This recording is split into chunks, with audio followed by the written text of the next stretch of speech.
La muerte de Esteban. Esteban era muy activo en la causa de Dios y compartía su fe valerosamente.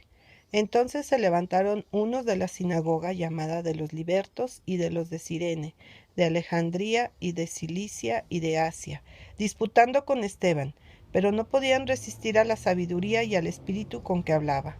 Estos discípulos de los grandes rabinos confiaban en que en un debate público podrían obtener una victoria completa sobre Esteban, basándose en su supuesta ignorancia. Pero no solamente hablaba éste con el poder del Espíritu Santo, sino que resultó evidente para toda esta vasta asamblea que también era un estudioso de las profecías y versado en todos los asuntos relativos a la ley. Defendió con capacidad las verdades que profesaba y derrotó totalmente a sus oponentes. Los sacerdotes y gobernantes, que fueron testigos de la maravillosa manifestación de poder que acompañaba el ministerio de Esteban, se llenaron de amargo odio. En lugar de ceder al peso de la evidencia que él presentaba, decidieron silenciar su voz dándole muerte.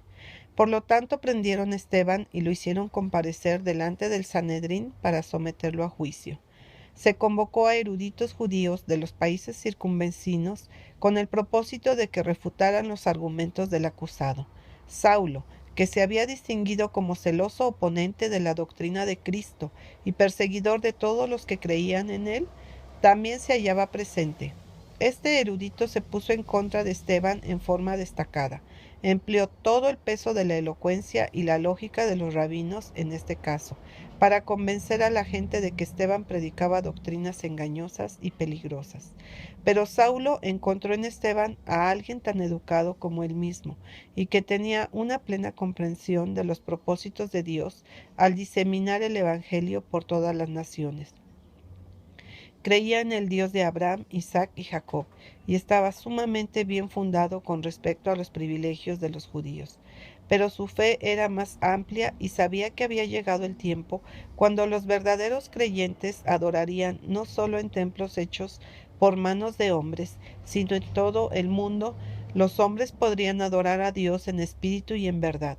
Había caído la venda de los ojos de Esteban, y percibía el propósito por el cual tantas cosas habían sido abolidas con la muerte de Cristo. Los sacerdotes y gobernantes no podían prevalecer contra esta nítida y tranquila sabiduría, aunque eran vehementes en su oposición. Se decidieron emplear a Esteban para hacer un escarmiento, y mientras de ese modo satisfacían su odio vengativo, impedían que otros, por temor, adoptaran sus creencias. Se lanzaron cargos contra él en forma impresionante. Contrataron testigos falsos para que dijeran que lo habían oído pronunciar palabras blasfemas contra el templo y la ley. Dijeron: le hemos oído decir que ese Jesús de Nazaret destruirá este lugar y cambiará las costumbres que nos dio Moisés.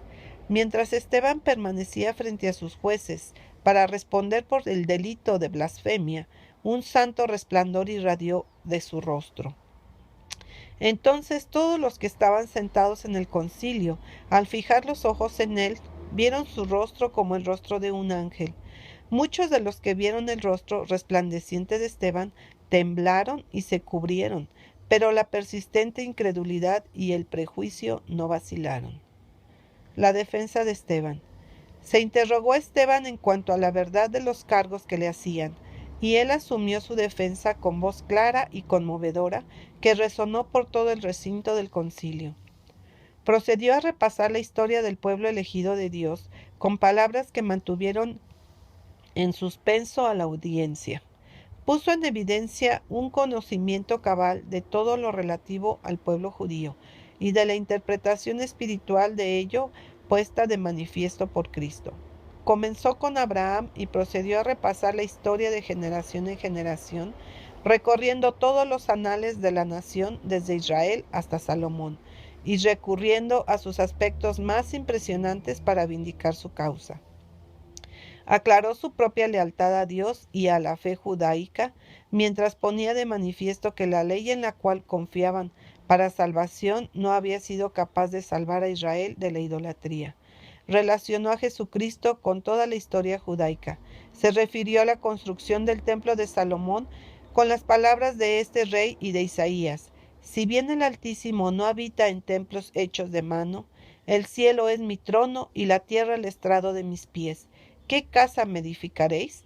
Dice el Señor. ¿O cuál es el lugar de mi reposo? ¿No hizo mi mano todas estas cosas? El lugar más elevado para el culto de Dios está en el cielo. Cuando Esteban llegó a este punto, hubo un tumulto entre la gente. El prisionero leyó su destino en los rostros que tenían ante sí. Se dio cuenta de la oposición que habían encontrado sus palabras pronunciadas bajo el impulso del Espíritu Santo. Supo que estaba dando su último testimonio. Pocos de los que leen este discurso de Esteban lo aprecian adecuadamente. La ocasión, el momento y el lugar debieran tenerse presentes para que las palabras adquieran su pleno significado.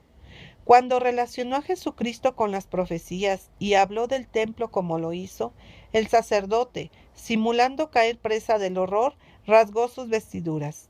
Este acto fue para Esteban la señal de que su voz pronto sería silenciada para siempre. Aunque se hallaba en la mitad de su sermón, lo terminó abruptamente, apartándose en forma repentina de la cadena histórica y dirigiéndose a sus jueces enfurecidos les dijo: duros de cerviz e incircuncisos de corazón y de oídos. Vosotros resistís siempre al Espíritu Santo, como vuestros padres, así también vosotros. ¿A cuál de los profetas no persiguió